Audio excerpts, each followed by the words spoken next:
د ریاست الوزرا اقتصادي معاونیت په تیر اونۍ کې د ریاست الوزرا اقتصادي مرستیال محترم ملا عبدالغنی برادر اخوند د روان لمریز کال د جدي میاشتې په 26مه نیټه ننګرهار ولایت ته سفر وکړ او هلته د دې ولایت په مقام کې له علماو، قومي مخورو، سوداګرو او ولایتي مسؤلینو سره پر کتنې سربیره د دې ولایت له زربیستریز روغتون څخه هم لیدنه وکړه. محترم ملا صاحب له علماو، قومي مخورو، سوداګرو او ولایتي مسؤلینو سره د لیدنې پر مهال وویل د افغانستان د پرمختګ او صنعتي کېدو په موخه د دوی ټوله هڅه دا ده څو په کور دننه د خپلې اړتیا وړ برېښنا تولید کړي چې په دې سره به د هیواد اقتصادي پرمختګ ته لاره هواره شي. محترم ملا صاحب زیاته کړه چې د سوداګرۍ او ترانزیت کچې د زیاتېدو په موخه د کابل جلال آباد لوی لارې د دوهم سړک جوړولو پروژه هم په خپلو کاري لومړیتوبونو کې نیولې چې په نږدې راتلونکي کې به یې د ټولګټو محترم وزیر د اعلی قدر امیرالمؤمنین شیخ صاحب حفظه الله سره شریکه او منظوري به یې واخلي.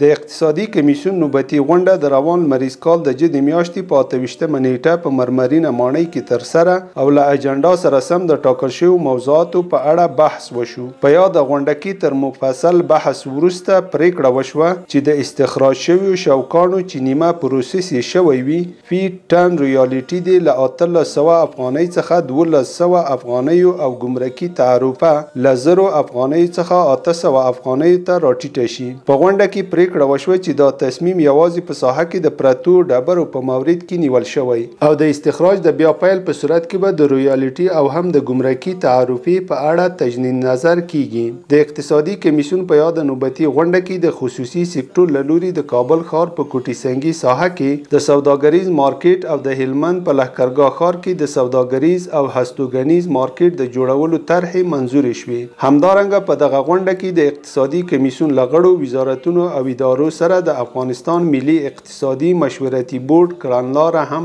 شریکه شوه. اوس د خدمت او د یووالي وخت دی